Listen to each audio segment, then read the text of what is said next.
you want to tell them about? I came to fight today. All right, Craig? Yeah. Are you prepared? Hang on. 1 second. Mm-hmm. 1 second. Give me just a second. Yeah. Okay. Hang on. No, don't. Hang on. Yep. Almost there. Mm-hmm. All right. Okay. Craig, Oh, I see. I came to fight today. Yeah. I hope you understand that. I do. All right? I do now, not. last episode, we decided Yeah. to mentally spar about the concept of wizards. Yeah. Now, today, I come fully loaded. Okay. I come prepared Let's go. to destroy you with logic and reasoning. Oh, Jacob. You and your mid decisions. Your mid theories. I could look past Morbius. I could look past liking the Netflix Death Note. I did be but watching today, it. Was bad. That was not mid. That was not mid. That one was bad. We watched it. I was humbled immediately. Like Icarus, I flew too close to the sun. Maybe me when I was 18 was kind of dumb. I may be desperate just for any Death Note content. Shit, I didn't expect that. wait, I gotta get to my point. Yeah. I come today to debate you. Yeah. Pee is stored in the balls.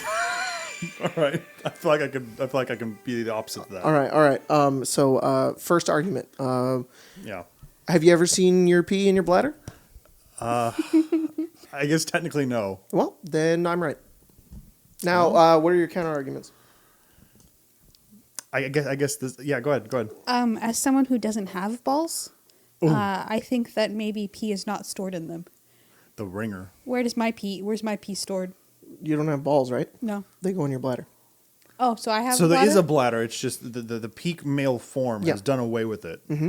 Oh. Boom. I win.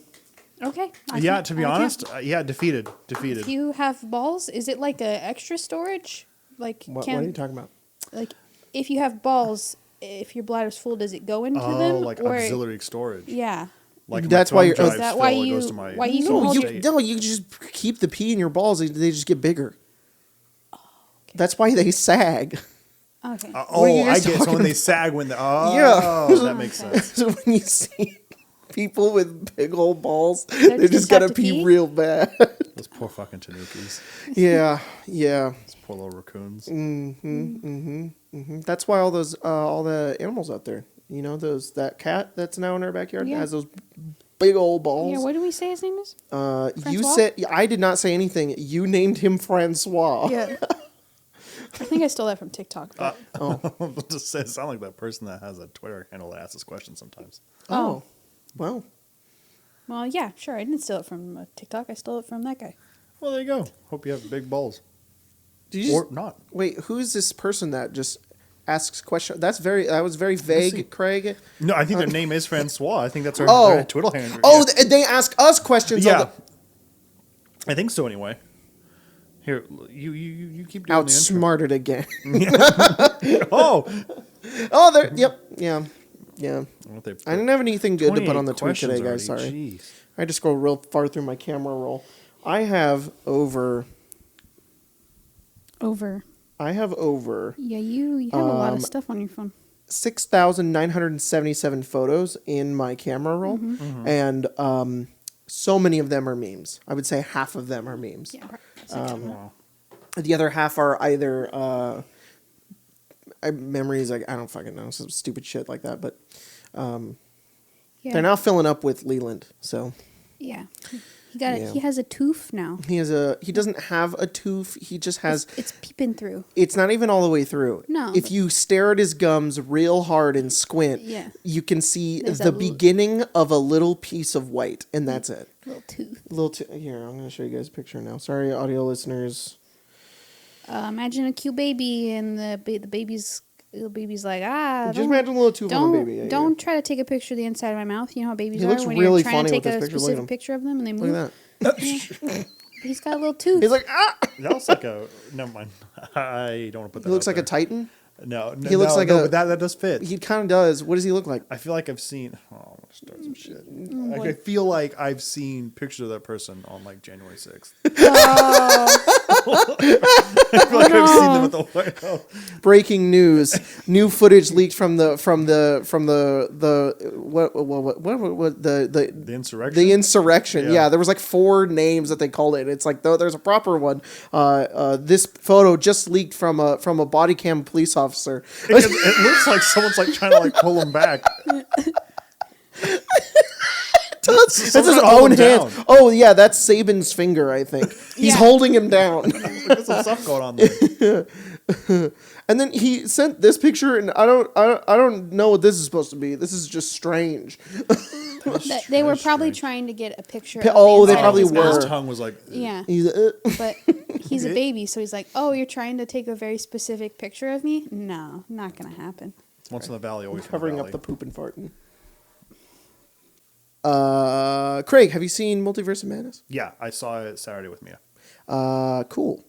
So that's right. After Icewind Dale, Mia was asking me about it, and I didn't know if you would also seen it. Yeah. Saturday, I can't remember what the hell we did, but Saturday we got up and we did some like fundraiser thing for her work, and then we went to go see like, I don't know, 11 o'clock or 12. Nice. Okay, so we're gonna do a small non-spoiler segment, and then for everybody who hasn't seen it yet, you can skip ahead and if you can make a note of when that timestamp is, that'd be fantastic. And anyways, if you're an audio listener, I don't know, skip forward like 5 or 10 minutes. I'm not sure. But anyways, we're really good at running podcasts, guys. I swear to Just God. be wary from this point on about. Yeah. spoilers. So I guess Really non-spoilers. Really liked it. Yep. I talked about it on Twitter a little bit. I want to go see it again. I think it is a very, very. What is the word? You said this when we were leaving, and I was like 100% agreed with you. It was like it. What did you say in the car? You said basically like it was a nice change of pace. Yeah. That's like what it was. Yeah, and that's exactly how I felt from recent Marvel movies and stuff. So When I heard that they were letting Sam Raimi do it, I was like, I hope they let him be Sam Raimi, and Yeah. they definitely did. yes, I was not disappointed. All my expectations were exceeded. Yes. Okay, now I'm going to talk about spoilers. So skip ahead if you don't want spoilers. Craig, what did you think about it? I don't know why this is spoiler territory, but I guess it's because we're going to start talking about it. Craig's going to drop some crazy spoilers. Whoa. Yeah. Whoa. What I think about it Yeah. is. We just began the fucking music. I agree. Actually, the first thing I said was exactly the same thing. Yeah. I told Mia that when I walked out, I was like, I was kind of coming with some really low expectations because I'm getting kind of burnt out, and I don't want to watch another fucking superhero movie. And this one just was a really good change of pace. Yeah. And I really enjoyed it. There was so much about it that I liked. It's one of those. It's the same way you feel about Morbius. It's like I don't know if this is a good movie or not, but I really liked it, and it checked a lot of boxes for me, and did a lot of things and tropes that I really like. So I'm not gonna dislike it. I really like it.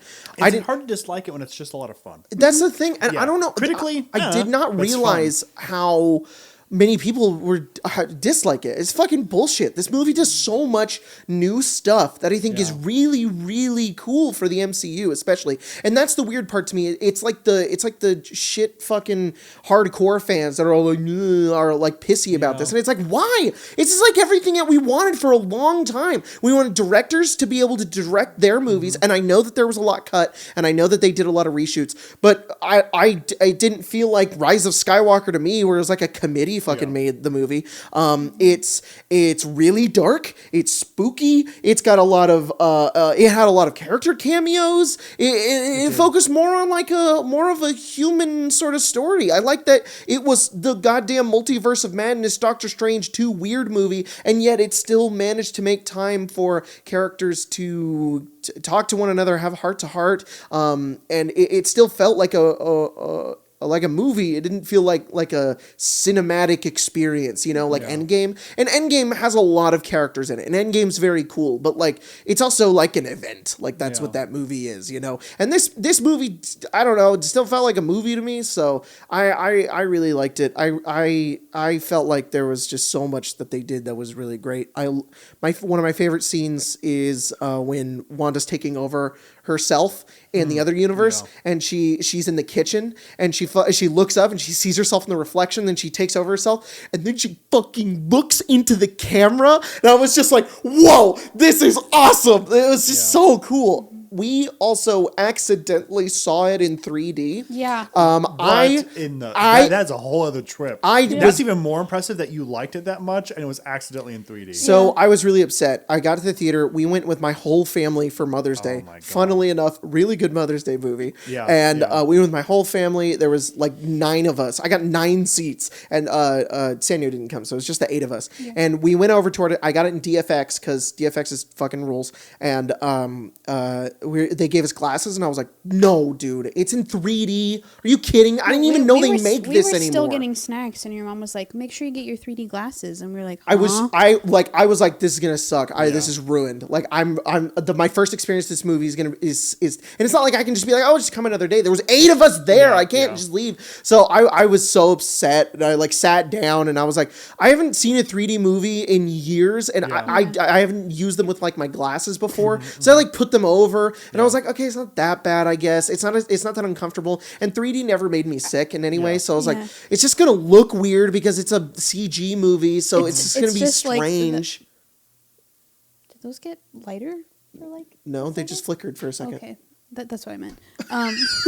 Just like, what's going on? The light just flickered. I put in new bulbs, and they're probably just it's just like more than half of your family wears glasses, so I was like, oh, this is gonna be rough. This is gonna be rough. It wasn't. No, it was good. I was a complete 180. So happy we saw it in 3D. Oh, wow. It looks amazing in 3D. Yeah. I get why they made it in 3D because there were so many effects that looked so good in 3D, especially a lot of like the magic and a lot of the transitions looked really good. There's this one transition where I think it's Wanda in the middle, and there's like the 2 like circles on the left and right, and then there's, I don't know if it's Wong or Strange in like the foreground. But do you see how I'm doing this? Yeah. That's because I know it's flat, but when we were watching it, it's Wanda's here, and then in between her and who's here is the 2 circles, and they look amazing. And I was like, oh shit.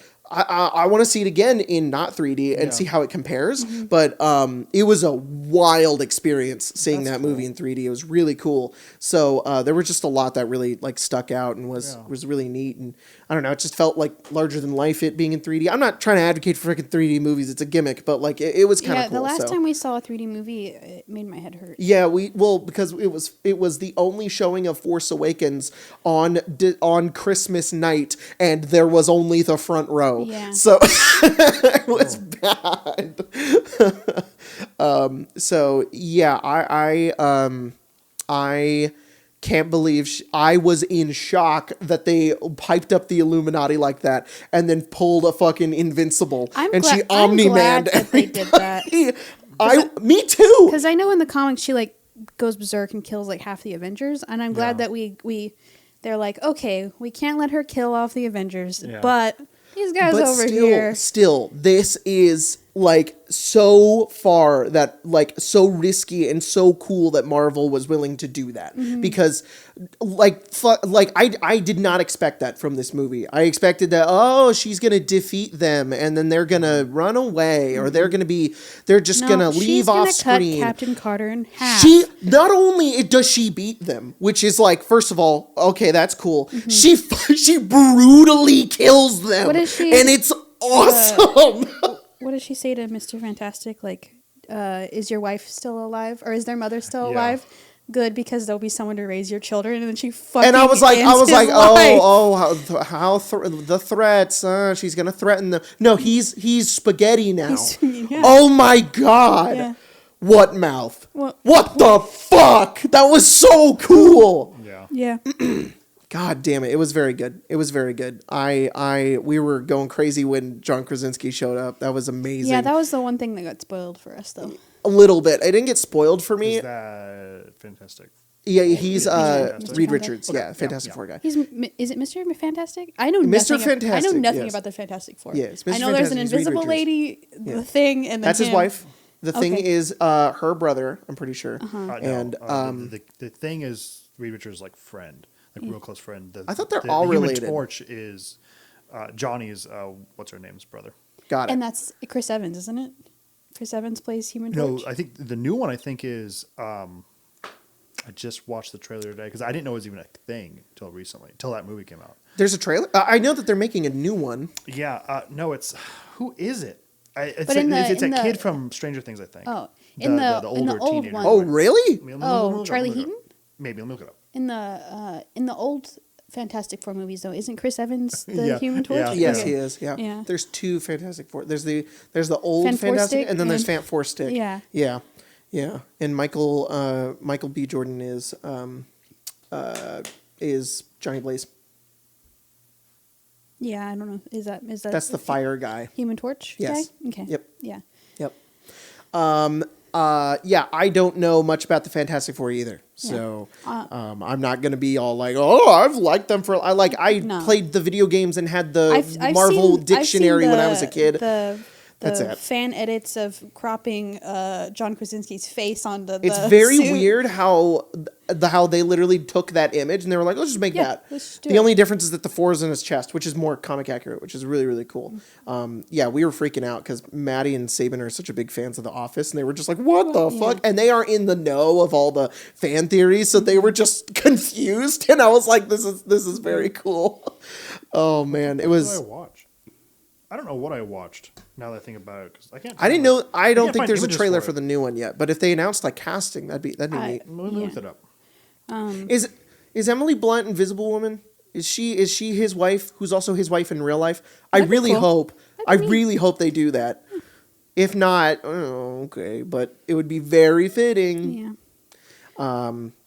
Yeah. So, there was just I really a lot. love the sequence where Professor X is like in her head, and That then was she's like, so actually, I'm in yours. And fucking snaps his neck. Yeah, that was amazing. I like when Professor X came out, the little doo-doo-doo-doo, the little music that played when he showed up, and when they were talking about Wanda, the little dun, dun, dun, Yeah. dun, the little music started to play in the background, and I like that they're finally the characters who have telepathic abilities, not telepathic abilities. They just did it in No Way Home when he had his spider sense, and when Professor X did his mind stuff, they're doing the very comic-y like the brain waves. Like it looks so good. It's Yeah. like it's perfect. And I said to you today, I was like, this is like peak. I don't know. I think this is peak Marvel for me. Maybe it's recency bias. When I watch the movie again, maybe I'll feel differently. But as of right now, after seeing the movie just yesterday, getting to sleep on it, I keep thinking about it. And it's like, I love when these superhero comic book movies are similar to like this and Suicide Squad. Where, yeah, I know both of them are just really violent. But I think that is a part of some of the charm behind comic books. Because a lot of them are really violent. They're really fucking dark. But they're also what's the word? They're also filled with like this really like goofy sort of humor at the same time that comes off kind of ridiculous, sort of like Ragnarok. And I think that this movie does like a perfect little mix of both, and I really, really like it. Personally for me, it's like perfect. So not the movie. I don't love the entirety of the movie. I think that it's all right, but there's so much about it I think is so cool. Like fucking everybody's calling him Deadite Strange at the end because Sam Raimi, and it's just dude, when I was watching that just when he Dream walked into his corpse, Okay. I was So I'm glad I came back to the podcast with that. There was a teaser trailer that came out yesterday. I just watched it. So it is the older kid, not the like friend one. It's the bully one, like the third season of Stranger Things. He's Johnny. Cool. And then I think Emily Blunt is. really. But go to check it. At least in the video. Because We'll I watch don't it know after who this. that is, and I don't recognize the person. We'll watch it after this. But they did I tag. was just gonna look up that. Yeah. Oh, okay. They did hashtag her in the official video. Oh, so I very assume cool. so, and they didn't just clickbait everyone. That's awesome. Yeah, that is the biggest thing. I tried. I won't say I tried. To be honest, none of my feeds are really like showing anything about Doctor Strange. I didn't see really anything. Even after I saw it, nothing was talking about it. Really? So that was interesting. I was dodging spoilers because I saw it late. I didn't get any spoilers. That was the crazy part. So when I went in, all I saw were the trailers. Mm-hmm. And I was like, that could be why I was also going with such low expectations. Because they show like the dead version of him. And I'm like, I don't want to do this fucking Doctor Strange evil twin thing. And then Mia was like, we have to watch What If. I'm like, I don't fucking like What If. But she's like, no, we have to watch this one particularly. And that whole episode was so fucking bad. Which one? The Doctor Strange one. Mm-hmm. Oh, the one where so stupid. But I was like, you know what, whatever. And then I went in and they completely 180'd it. Oh yeah. Yeah, it wasn't even part of it. He's dead right at the gate. Yeah. He fucking dreamwalks into his corpse. Yeah. And has an Evil Dead thing. Super fucking cool. And my biggest love of this movie is that it does even more egregious, ridiculous, stupid shit that Morbius did, and then gets away with it again. Because stylistically, it's so cool. When he goes up and starts like manipulating ghosts, they're like, you're going to hell now. I was like, why are we stopping here? Like, why are we making this big of a deal? Oh, because he wants a cloak of hands? Good enough. I'm good with it. I'm down for it. That's cool as shit. It's really cool. It's really cool. That fucking corpse version is so fucking cool. It was reminding me a lot Lazarus when he was doing it. I was just like, because of his mouth and everything, it looked really, really cool. I loved it. And people are saying the ending's anticlimactic. I disagree. I think the ending was really good. I felt it was nice because it wrapped up, and I was like, "Oh, good. This movie isn't like 4 hours." Yeah. You know, I'm not saying I don't like 3-4 hour movies. I was just, I don't. I will say after this one wrapped up, I was like, "Oh, thank God," because the last couple have been wearing. Apparently, there was 40 minutes that was cut. To be honest, I'm down for that because that means I can watch it at home. Yeah. Later on. Yeah. So No, I'll take that back. I would be down to watch a 3 to 4 hour movie if they brought back intermissions at movie theaters. Oh, yeah. I should to get up and go pee and then come back. Really though.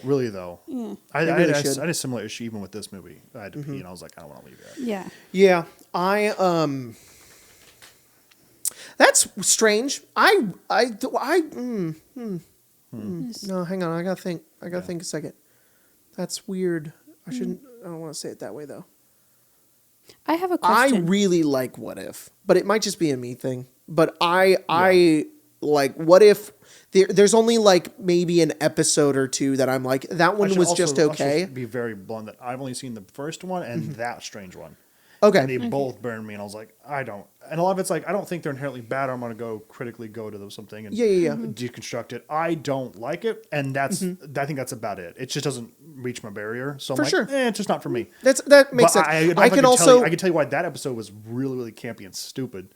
But to be honest, the whole thing's probably a lot of fun for some people. It's also like, I don't think I would like it if I was burned out on the MCU. It would be like the worst thing I'd want to watch. If I don't want to watch more superheroes and then I go watch okay, so we're going to take all of your superhero knowledge and everything you know about the MCU and every little detail of it, and we're going to change it, and it's just for people who really kind of understand that, and it's animated. Yeah. It's like, I don't think I'd be into it. But at the time when we were watching it, I think it was like right off of like WandaVision, or was it Falcon and the Winter Soldier? Something like that, yeah. And I think we were watching it with my family then. Yeah. And so we were in like the middle of a kick. And it was like, I don't know why, it scratched an itch in my brain. I was like, this is fucking awesome. I really like it was really cool. The zombie episode, we were talking about that episode today. It's so good. I will say though, after watching Doctor Strange be zombified, I was like, maybe I should give it another chance. Yeah. But a lot of it's like, I think a lot of it's just I'm just interested in it, not because it's bad. So you watched the episode where he tries to save Christine and he can't because it's a fixed point in time? Yeah. Man, that okay. So what? I have a question. Actually. What's your question? It has nothing to do with What If, though. It's back to the movie. What? Where'd that Minotaur guy come from? I like him. I like that guy. I like him I was too. kind of sad he didn't get more screen time. But like, where did he come from? He's just Here, I'll do a search real like, fast. This is a weird world now. There's a lot of people and strange things. Like normally they explain like. I'm glad they didn't explain. I'm glad that there's just a Minotaur guy now. He's just hanging out. Yeah, there's other planets. There's aliens. There's alternate dimensions. There's a cow guy. Where'd he come from? Who cares? Doesn't matter. He's a guy. He lives here. I want to know his story. His name. They didn't even tell us his name. I mean, he does come in. Apparently, he's introduced in the comics in 1986. Wow. And he's a part of a storyline and as a mystic from another dimension. So, yeah, he's important to some That's degree. cool. His name is Rintra? That's cool. Rintrah. But he was also fun. Yeah. Yeah. I was I'm glad hoping he for like a lived. little chord. Yeah. I'm going to talk about What If again. Okay. Can I? Yeah. Am I allowed? Yeah. Okay, thanks. No. So, okay. That episode is like the, I don't remember if it's the middle or if it's near the end, but it's like the kicker episode, because What If starts out fun and sort of kind of like a little bit of like a hee, we're just having fun. We're just doing this little what if thing, you know? That's the first episode where you feel sad at the end because all of them don't really feel like that. That one, you get to the end, you're just like, oh God. And then you watch the next one and it's like, hey, it's something different. And then it kind of continues on that downward path. Yeah. So maybe watching it outside of watching the whole thing maybe totally changes like the perspective on it. It could be. Because it's funny that you're saying it's really campy, because when I watched it, I was like, that was the dark episode. That could be. I mean, so, I definitely don't have any like range of it. Yeah, for it sure. Just was really. I mean, again, they're all large, vague statements. Yeah. To me, I thought it was really dumb. Yeah. Like we had at points we were joking, like if he gets on that goddamn highway one more time, stop taking it. It's just so fucking stupid. Like if he's supposed to be a social supreme at some point here, or he's aware of it, and he can control enough to go back in time. Yeah. Mm-hmm. You think he would not get on the highway again? He would not do these other things. Oh yeah, really, Now I'm really remembering that. Stupid. Yeah. And we can't. We can make, again, it's. I don't know the last time you've seen it, but his coat that he gets is really cool. But all he does is steal it from a bug. He summons a bug and goes, "I'll take that coat." Yeah. But I crossed my line at bugs, and he sends him back to hell. And I'm like, great. So he did that all for a bug coat. How stupid is it? It was just real. It could be because I have no like frame, so they were like intentionally trying to be really dark, which just to someone who hasn't watched it was like, this is like really dumb. But if they have something that like this is like the thing that's supposed to jam them in, then I'm like tone deaf at some points. Because if I would have just watched that episode, and I'm not saying you're wrong for doing this, but now that I'm thinking about it, if I would have watched that episode alone, I would have also thought he was really dumb, because it's like it's like, dude, have you not watched Groundhog Day? Like, do something fucking different. But I think that the point behind that episode was that he wasn't trying to do something different. He was trying to keep his life exactly the same, except fix that one mistake. And he wasn't, and then eventually it sort of deteriorates where he's trying to do the same thing over and over and over again. Weird too, and that's like the point, is that he's like kind of going crazy. So that's kind of the weird thing too, is he doesn't make a mistake. It's not like the movie where he is at fault. At any point, I don't think he's ever at fault. Like one point, they actually show up and she has a heart attack. It's like, that's really fucking stupid. Yeah. But that's the whole point, is that he thinks that he's in control of everything. This Doctor Strange is like, I am so powerful that I can fix this, and if anything changes, I know it's my fault. Yeah. So long as I can just make it perfect, then it'll be fine. And then he's humbled in that way, but humbled and then becomes evil. That episode is not my favorite. What I was told by Mia was that one is the worst episode. Oh, really? Yeah, it's one of the worst ones. And that the only reason we're watching is because she read somewhere that we should watch it as like a primer, because we were really excited to see this. Oh yeah. And she's like, well, the people online have been saying this could be a good episode to watch. And I was like, okay, well, so watch it a little bit. And it was just, it was all right. Yeah. My favorite episodes of What If are the zombie episode, if T'Challa was Star-Lord. That one is so good. Have you seen that one? No, as I'm saying, but Mia's seen them all, and Mia's kind of done like my episode 1 is cool. I like Captain Carter a lot. I think that episode's cool. The second episode is where I went, oh fuck, I love this show. Yeah. And then I like the zombie episode was really good. And then there's another one that I really like. The last episode is all right. I would actually say the last episode and the Doctor Strange episode are the only ones that I'm just kind of like, meh. Party Thor is okay. That one's all right. It's fine. It's not like the best, but it's not like amazing either. There's another one though. The Avengers all being killed. That one's pretty cool. Yeah.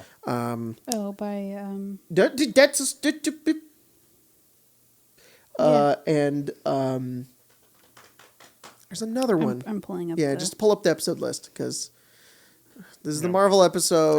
It was all right. I don't know if I'll go back to it. Yeah. I will say I might give that zombie one a chance just because it was. I like that. That was a really cool aesthetic he did, but that also might have tainted it. So now I'm expecting it to be that, and it's not going to be. So who knows? Like that. What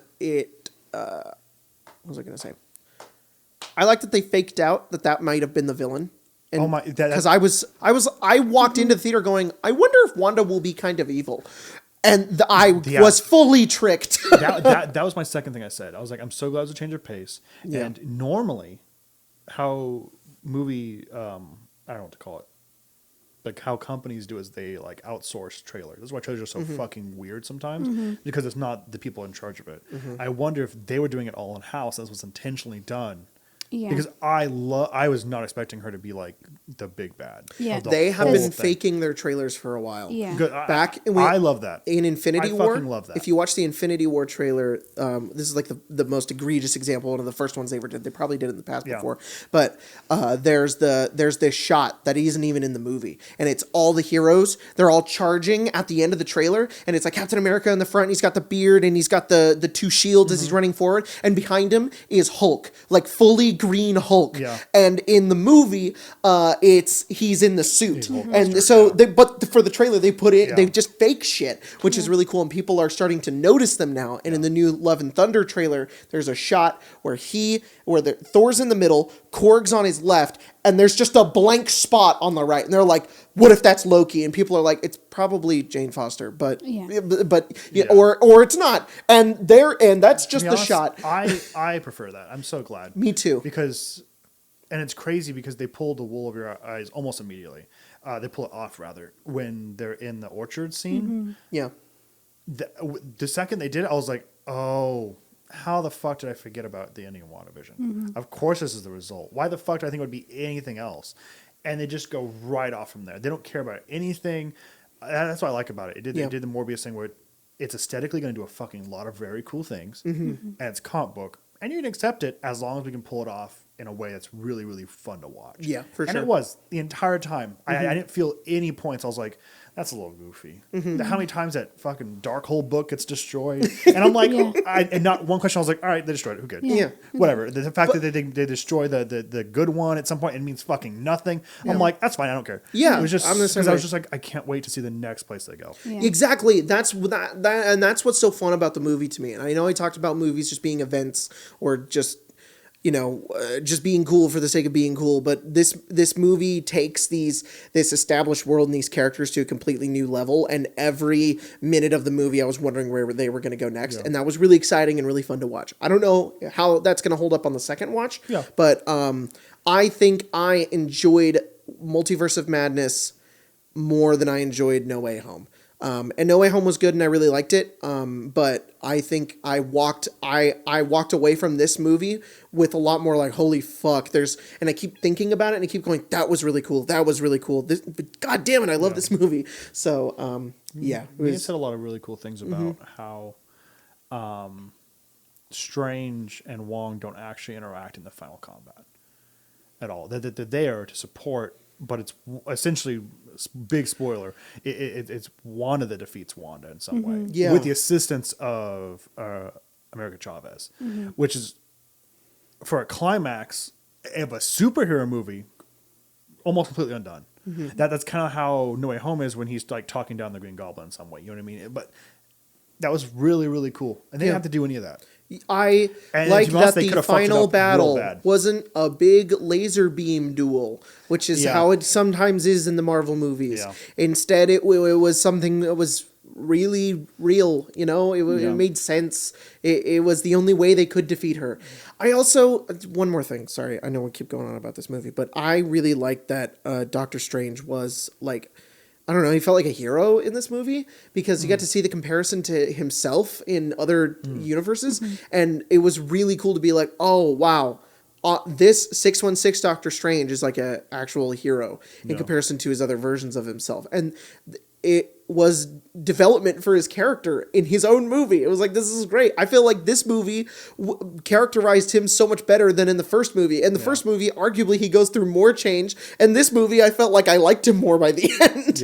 You know, he felt selfless. He was, I don't know. It is good. I liked it a lot. The writing was great. I love Sam Raimi. Also, Mommy Wanda. Just saying, I would have been okay if she won. I was rooting for her a little bit. It was really fucking awesome. And anybody, if you watched that movie and you were like, she was kind of hot, now you understand why I like Zariel. Just saying. In some universes, she does win. Yeah. What do you guys think about the music fighting scene?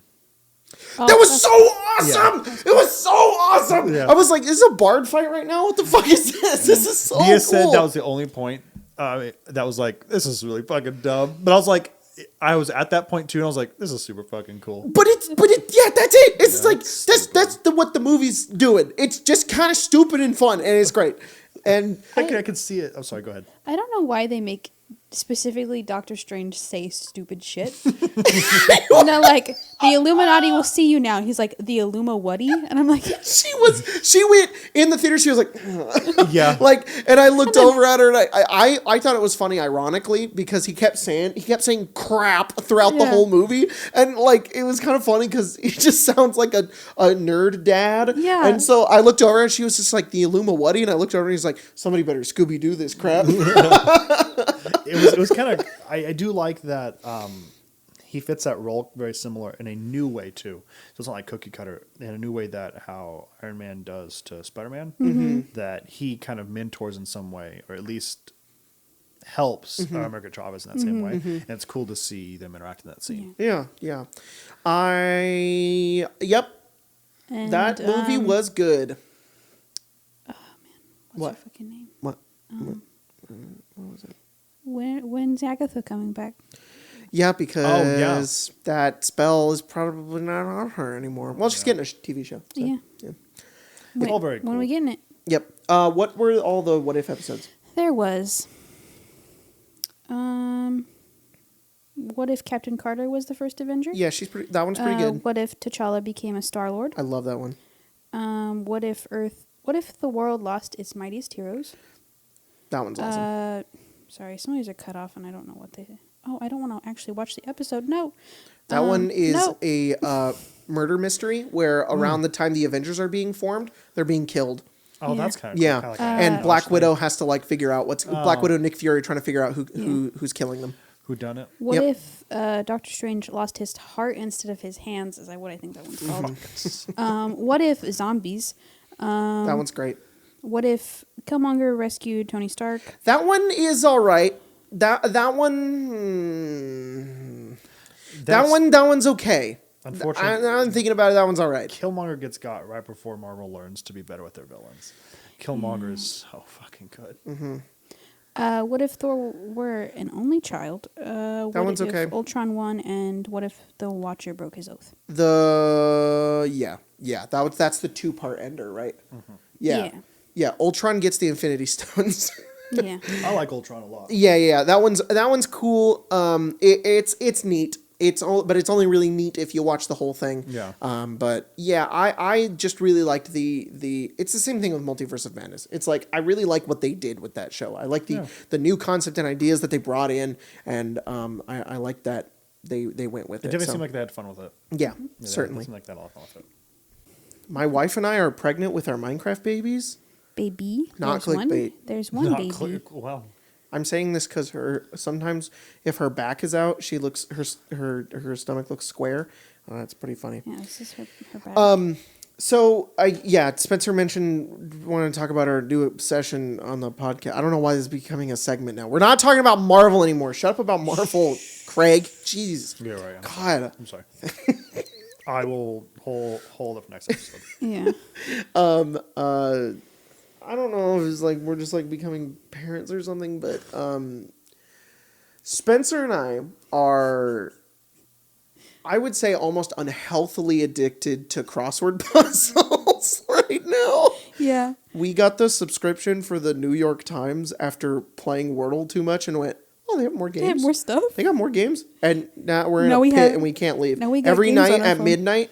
We do Wordle, then we do Framed, and then we do Hurdle, and then we do Spelling Bee, which is one of their games, which is really fun. Yeah. And we play that all day if we don't solve it all then. Basically, the concept of the game is I don't know why whatever. The game is you get 6 letters, and the 7th is a letter that you have to use in order to make words, and you make as many words as you possibly can.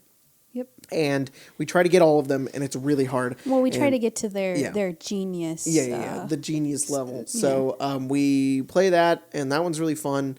And today we got almost all of them. We got the max amount of points that we could get. So that was fun. And then we also do the mini crossword, and then we do the big crossword. Now we've graduated. If we're feeling adventurous, we'll do the big crossword. And it takes so long. Yeah. Those big crosswords take fucking forever. I took a nap the other day, or yesterday? After we went to church yesterday because Leland got dedicated. Yeah.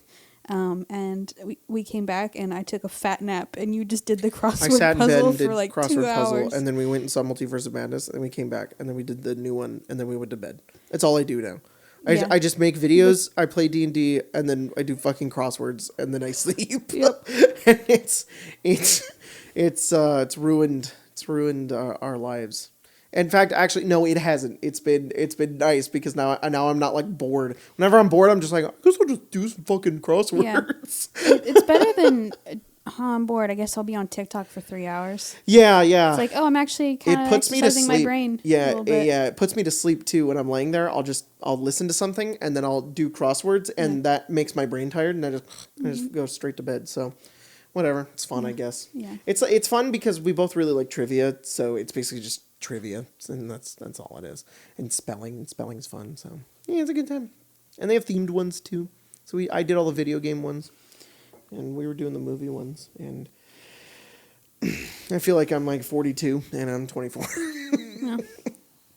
All right, let's jump into questions. Weezy65 ask. Oh, if you want to ask questions on the podcast, every Monday from 5 to 6 PDT, I ask questions on our Arcane. At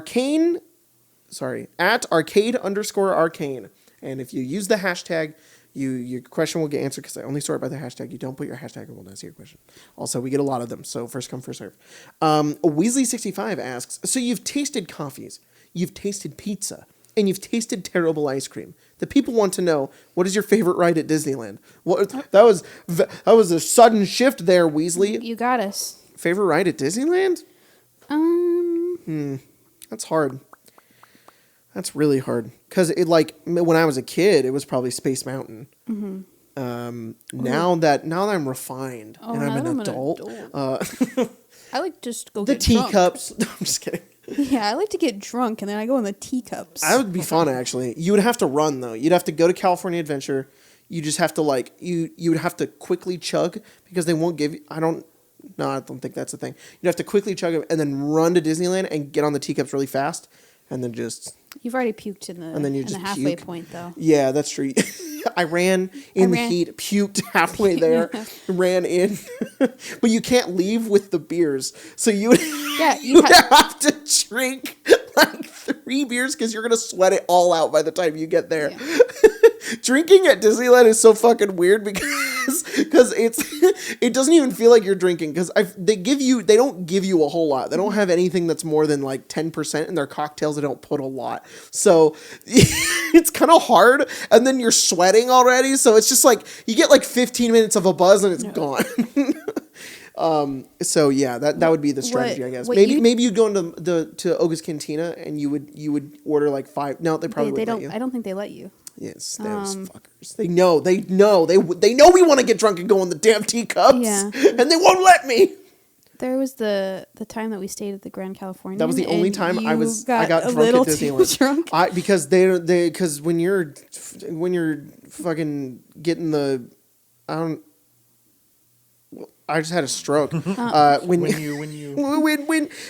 they're like, "Hey, sir, would you like to spend money and get to go to this fancy room?" Yeah, we got a room, and we just got one because it was me and Maddie and Saban and Emma and Isaiah, and we took them because we wanted to go with them before they had the baby, and we got like a room all together at the Californian, and it was just for like one night, and it was really fun. But we found out that we got access to like a snack room, and we were just thinking, oh, it's just like a little snack room. We went up there, and it was like so there was a ton of food, and there was like drinks, and it was really like, fancy. You can have as much wine as you want, and you were like, I was like, okay, and we're right next to California Adventure, like elevator down, and we're out there basically. So I had like a beer. This is stupid. I had like a beer and like 2 glasses of wine, and then we walked around Avengers Campus, and I was just like, fuck yes. They wouldn't let you get like that within the park, so it was kind of fun. And I got a pretzel, and I was just like, And then I went on Tower of Terror, and I was like, and I got sober. That sobered me up. I went on that. I was like, holy shit! And I got off, and I was like, whoa. Actually, I think Guardians of the Galaxy is my favorite ride. That ride, I get like a high from that ride. That ride, I can have a bad day, and like I could be sweating, and I could feel like shit, and my stomach would hurt, my head would hurt. If I go on that ride, all of it's cured. I don't know why. That ride is amazing. So that's my favorite ride. I really like the queue for that ride. Mm-hmm. But yeah, your favorite ride is the line for Tower of Terror. Yeah, I guess. Spencer, what the fuck is probably Matterhorn. It's always closed though. So really, yeah, I like that one. Your favorite ride at Disneyland is Matterhorn? I think so. Yeah. I'm not gonna judge. I'm not trying to judge you or anything. Like, I feel like I'm really surprised. I feel like I would have been more vocal about it, but like every time we've been there recently, it's been closed. Like we got to go on it one time recently. I think when it opened after the pandemic. Huh. Like we're still in the pandemic, but you know, yeah, I like your favorite ride used to be Peter Pan. Yeah. The queue for that one fucking sucks. Yeah, though. waiting in that line. I think I just had like the love for it as a child, and so when I go on it, I feel good like that. But yeah, Matterhorn's pretty cool. I want to go with you and Mia sometime, and we've learned that we just have to. It has to be the day before. We just gotta be like, we're going now, and you can't say no. Clothes. We're staying at a hotel, and you. Like Jacob, I have jury duty tomorrow. I'm like, they better. I guess they're gonna arrest you at Disneyland. Yeah, I'm dead though. I'm just dead. Yeah. Sorry, jury duty. Fake your death to go to Disneyland. It's so much easier to get out of jury duty now. Yeah, because of COVID. No, yeah, like the start of COVID. No, like October of 2020, I had jury duty, and we were getting married, and I was like, I can't come. Like I'm getting married, and they were like, that's not an acceptable excuse.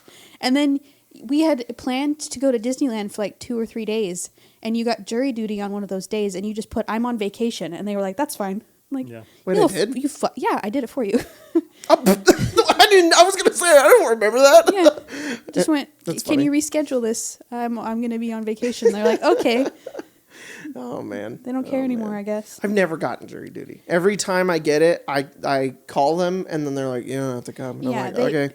They actually rescheduled me, and then like 2 months later when I had it again, I didn't get called in. So it's like, I also think going back to Disneyland. Last thing, Pirates of the Caribbean is probably my second favorite ride. I don't know why I like that ride. I don't know. that ride, but it breaks too much and it makes me really scared. Yeah. Mm-hmm. Yeah. That's not the fun part. No, I don't like that part when you're at the end and it's all it's extra worse because like you're in the flaming building, so you're just like there's like a building around you that's like breaking, and we're just like hope we don't die. And then you go up the really steep incline that for some reason every time you get on it feels like it's struggling. Like you're like, all right, here we go, and it goes, and you're like, why did we go back a little bit? Like you go up and you're just like, am I gonna die here? And then we're fine. The best part of that is you get to sit down for 10 minutes. That's actually, I was gonna say, I kind of like that last part because it's like when you go on Pirates of the Caribbean, you know you're just gonna get a lot of sitting down time. So Also, it smells nice. It does. Also, it's dark, and Disneyland is such a sensory overload that it's one of the few rides where for like 10 minutes you get to sit in the dark, and it's like it's such a change of pace. You're just like, I like relax when I go there. I'm like, oh, thank fucking God. I just want to smell some cool water and see some pirates and I don't know, go to sleep. So yeah. Anyways, I want to go so bad, but it's gonna be too hot. No. We're gonna wait. I refuse to go in the summer anymore. It's the worst experience. Yeah. I don't want to start disliking Disneyland. Yeah.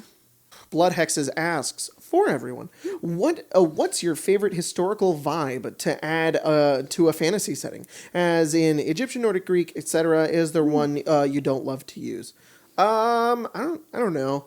I don't love doing that sometimes because there's, I don't know, there can be like a weird line with that kind of stuff, but there's some like ancient sort of mythologies that I like to try to pull from sometimes. I think the ancient Egyptian deities are really interesting, but I don't really be like, this is in D&D now. I like to make my own representation of it and try to D&Dify it, and I end up completely changing it, and then it becomes my own thing.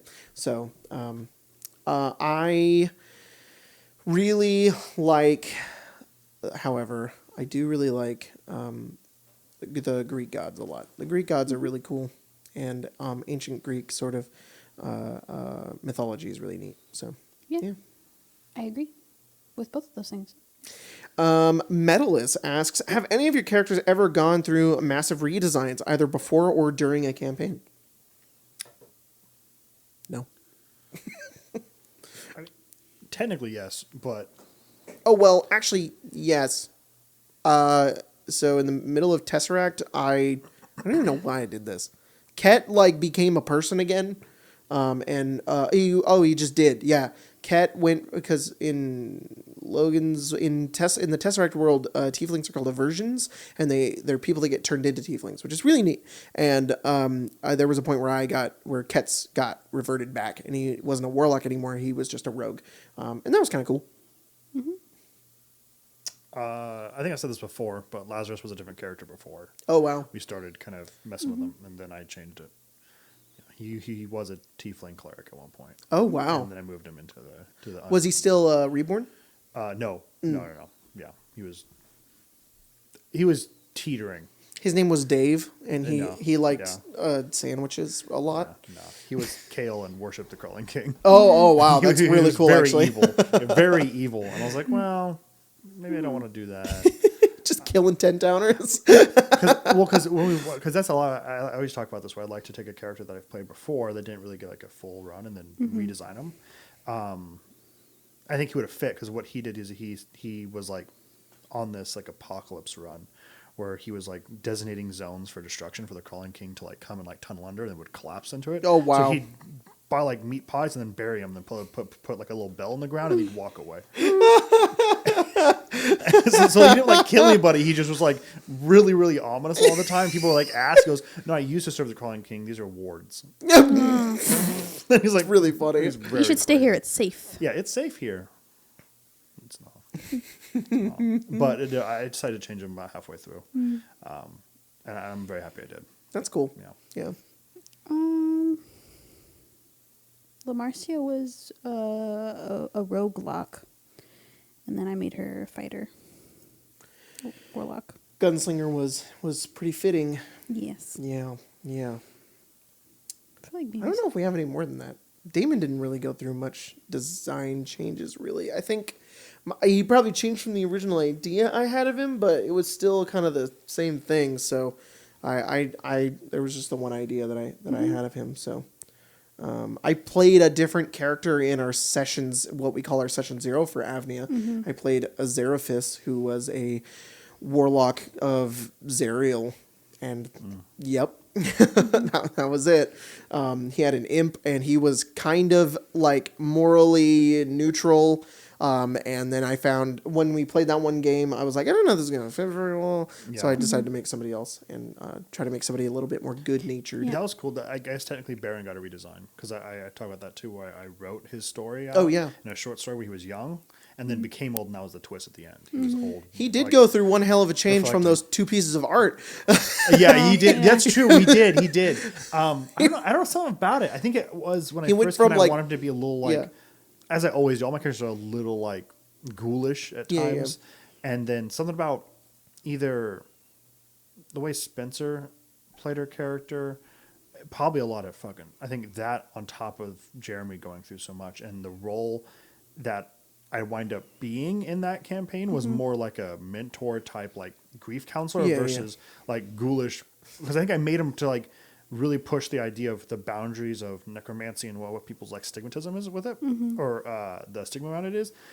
And then instead I completely became like this grief counselor. That's cool. Thing. And I was like, oh, that's a much better idea. I don't want him to look like this anymore. He should have some cool shorts. I like surly old grandpa big old hat. Baron much more. Yeah. He looks very fun and very cool. Yeah. Who drew those? Was that Sarah? Victoria. Yeah. Yeah. She's great. That second one it's hard because I really like Lazarus. But that second Baron is one of my favorites. Yeah. No, she popped off with Avnia Part 2. Yeah. They all, everybody in that one. Always really a Part good. 2 is always great because even TIFF 2 was still really good too. Oh my God. So I'm really excited to see Lazarus. That's why I'm really excited. Part 2. The second one's always so much better. I think Tomb Part 2 is my favorite art she's ever done. Was Ari, Ira, China, and Tiff in the second part of Tomb was really good. So it was also really cool to see Ari have like a third version too. Oh my God! You got like the two mask pieces. version too. So there was was like so there's like an epilogue Nice version Lord. too. Is so fucking cool. Artwork's rad. Goblin. Yeah. Artwork's so fucking cool. It's very cool. Let's see here. What more props art cosplay asks? What is an what? I just go. Oh, Yep. what is an interesting creature that you like? For audio listeners, we just pointed at each other. Yeah. Brent Kurtz asks, if you could gain the powers and levels of any of your D&D characters you've played, whose are you choosing? Jace. I hate to say it, but I know, especially after last episode, probably Baron. Well, now I gave them powers, not like the old, right? You die. I You don't. die in a week. I would not want to play a wizard, but I would love to be a wizard. Just presentation is fucking clutch. You go, it's gone. Yep. It's gone. I'm clean. Yeah. Shower. I'm good. Yeah.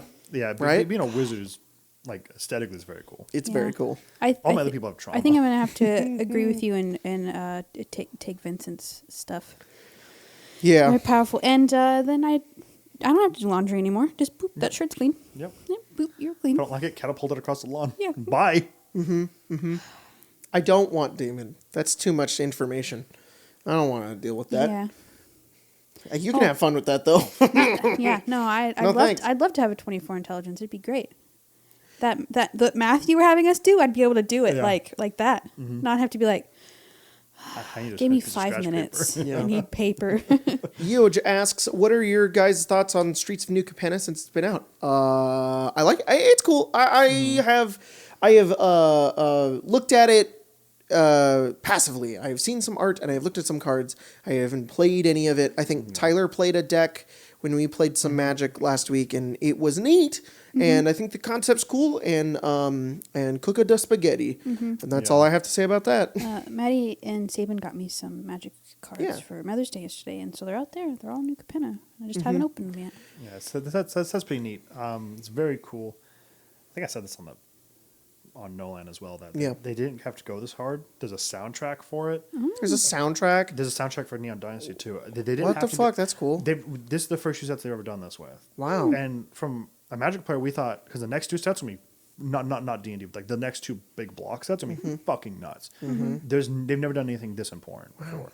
So we thought these 2 were just going to be like throwaway sets. Wow. And they just haven't. They've really gone really hard on it, and it makes me excited to see everything else they're doing. That's great. Yeah. Cool set. Cool set. I saw spoilers that you showed me for the Baldur's Gate set, and unfortunately that is just overshadowing any sort of hype I had for New Capenna.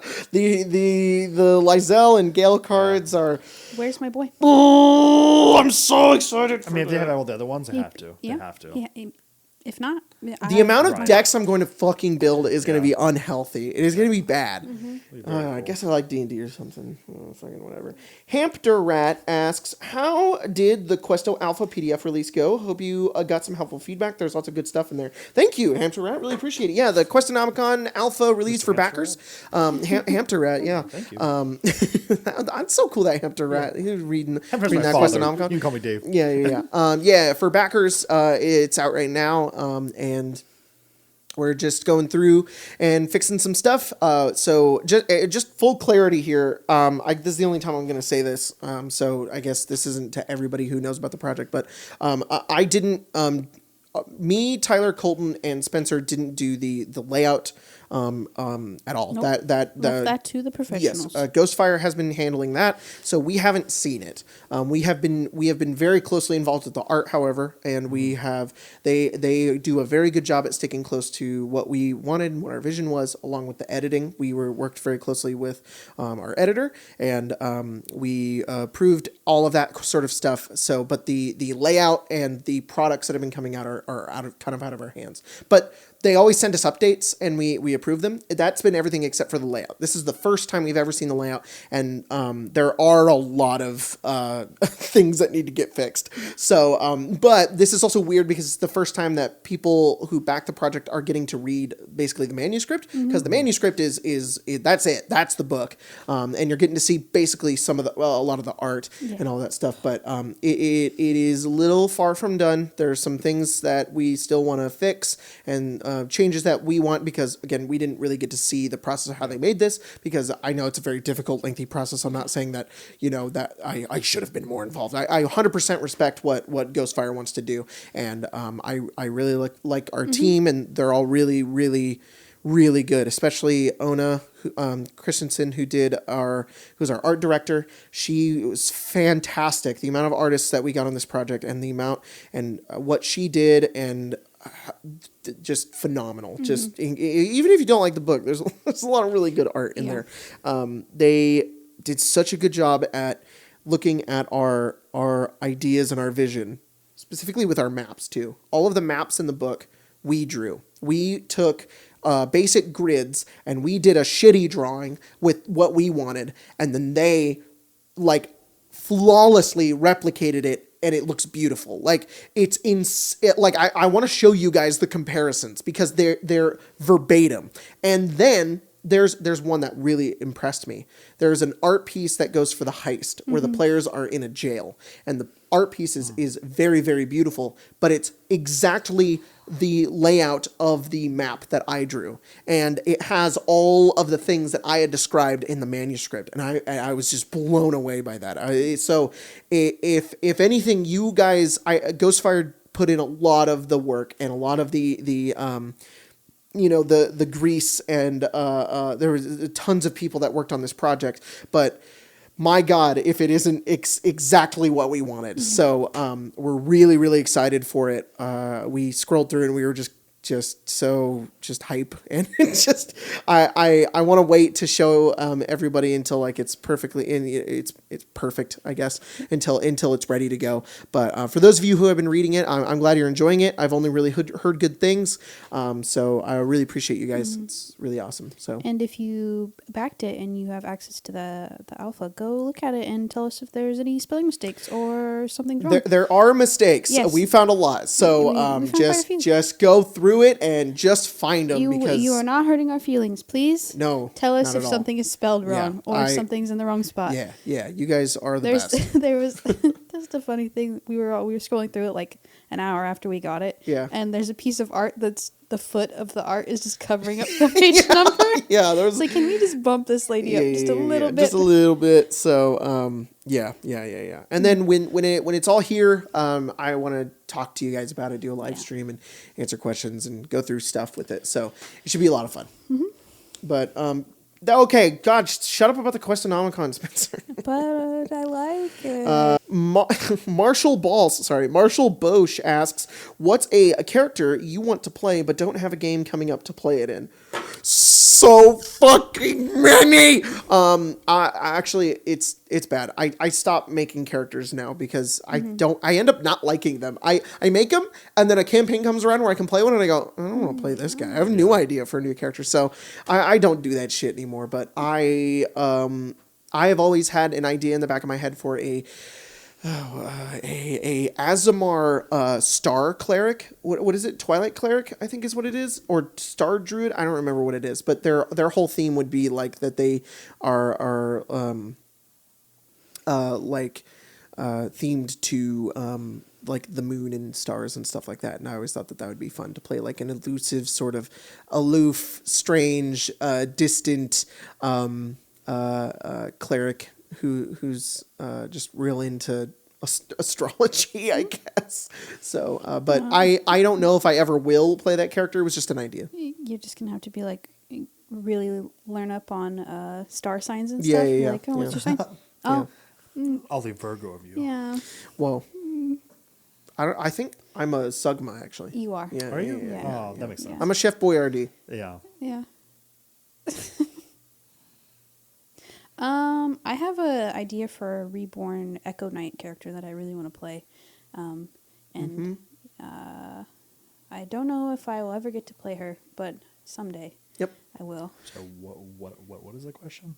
Oh, a character concept that you want to play but won't or can't or want to in the future. Yeah.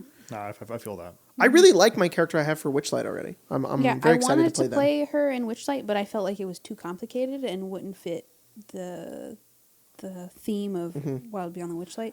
So Same. I have a lot of very similar things. I want to play with that. Yeah, yeah. I've reached a point where with all the characters I want to play, they're like it's like a dark Renaissance, and none of them fit anymore. Yeah. I thought I wouldn't fit either, and then I talked to Colton, and I was like, oh, actually, it'll fit perfectly, so we're good. All right, we'll do a few more questions, and then we will just skedaddle out of here, I suppose. yeah, I gotta make some dinner. Yeah. OJ asks, hey, y'all. Oh. OJ? Oh, well, Mr. Simpson, huh? Yeah, that's right, he's on Twitter. OJ. Sorry. God damn it. Sorry, OJ. Their at is down miserable. OJ asks, hey y'all, I have a question for Jacob. How much research into the Fallout series did you do before jumping into creating your campaign? Research. Whoa, I'm getting called out. I don't even know how to answer this question. I mean, the rule book that you put out isn't really like lore at all. It's just like, here are things that exist in the world. I'm a huge fan of Fallout. Yeah. I am not. I wouldn't say that I am a master of the lore because I forget things and I'm just a forgetful person. I don't think I could be the master of any kind of lore. I know a lot about Lord of the Rings. I'm a big fan of Lord of the Rings. I could never be Don Marshall. I just don't have that capability in my brain. My brain is for other uses and it is not a library. My mind palace is chaotic and there's books all over the floor. And sometimes I spill coffee all over them. And then they get torn and shredded and they're lost into the annals of time, also known as the annals of my anus. But anyways, yeah. Isn't it funny? Anal is basically anal, but with two N's. But anyways, I've been a fan of Fallout ever since 3 came out. I played 3 when it came out, and then I played New Vegas, and then New Vegas made me love the series a lot, and I've replayed New Vegas like a bajillion times, and I played the originals. I never beat the first one, but I did beat 2 and once. But the first one, I gave up on a little bit. Maybe gave up on that one a little bit. But I know what happens, and I've played a lot of Fallout 4. I didn't play a lot of 76. I think I've started 76 like 800 times and never played more than like a few hours of it. And I know it's good, and I probably wouldn't like it. We played it the day it launched. Yeah, I played. That was probably the most fun I ever had playing it. Was the day it launched. Me, you, Marshall, and Tim went to Marshall's house, and we played it all together, and it was a really fun time. So that was good, but. We ate gross food. I Yeah, we remember did? that more than I remember the game. Oh yeah, that's right. And then we, but I I wanted to do a campaign in it because I felt like I knew the world enough to be like, I have some ideas for a concept of like a campaign that I want to run, but I really wanted to make sure that people sort of knew that it was effectively like running a game in the Forgotten Realms. Like they have their canon, I have my canon. Mm-hmm. So this Fallout world is not the Fallout world that it's the one that we're playing in is technically the world that 1 and 2 created, and maybe some backstory of 4, but 3 and I think 3's happened. I'm not sure. And New Vegas haven't happened yet, and those events could be changed. Right. So, and that was sort of the point of that. So, I if there's lore that I don't like, I change it, and if there's things that I want to be different, then I change it. If there's things I like, then I'm going to keep it. But I'm not a lore master. I just am a big fan of Fallout and wanted to play D&D in it, basically, and that's what our campaign is. So, yeah. Anyways, I did read the Fallout Bible. I did read that in preparation for the campaign. There's a Bible? There is. A lot of it's retconned because Bethesda. But there's a lot of cool... What I got out of it was it gave me a lot of ideas, and it gave me a lot of interesting sort of knowledge about the world, and that was fun to do. So, yep. Anyways, there's a lot of cool stuff about vaults in the Fallout Bible. There's also a lot of weird shit, and it's like, there's a lot of stuff in there you can ignore. All right, last question comes from Artemis, and they ask, how do you use ranged enemies without making melee players feel awful? Or in the inverse, how do you use melee enemies without making it boring for ranged players? Use both.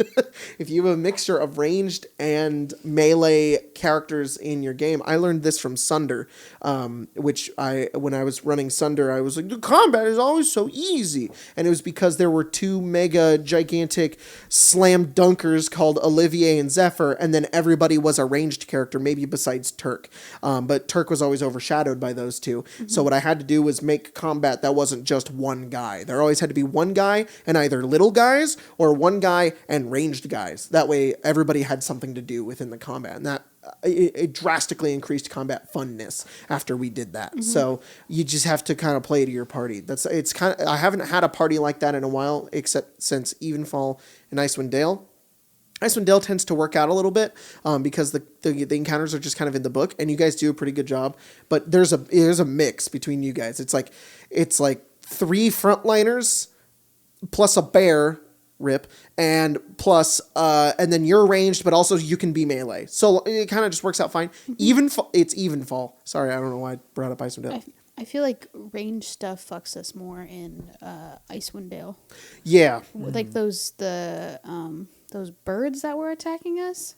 Yeah, those bopped us pretty hard, and then the invisible stalkers. I don't know if it was because they were above us or if that they were invisible, but that was a hard fight. I also noticed his party has a difficult time with. You guys do really good against one big strong thing and have a hard time with a bunch of small little things. Yeah. And it's just because you guys don't have a lot of AoEs. Yeah, no, I don't think we have any. None. Mm-hmm. Yeah, none. You guys are really good at doing big damage to one thing. We have no way to attack multiple creatures at once. Immolation has sleep, and that's it. Oh, yeah, I guess that's true.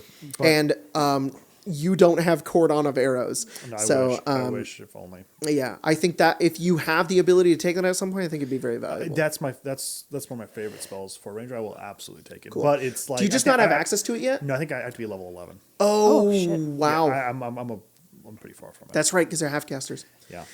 Well, Evenfall has been a new challenge that I've been figuring out recently, which is flight. Kurt has the ability to fly, though a lot of that party has the ability to move very quickly, and some characters don't, and that's been a weird thing where it's not like somebody's doing more damage than somebody else. It's been more of like placement and movement and things like that. So that's been unique. But if you're struggling with that, Artemis, just do a little mixture of both.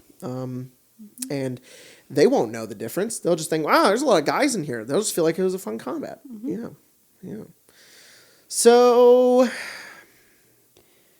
anyways, guys, I guess, at the end of the day, when you really look at yourself and you see that it's coming towards a close, you think, wow, there was a lot of that happened. And I think that sometimes you got to look inside and see that when the finale is coming, it really just comes to an end. So when you wake up the next day and you look back, you'll say, that was an ending.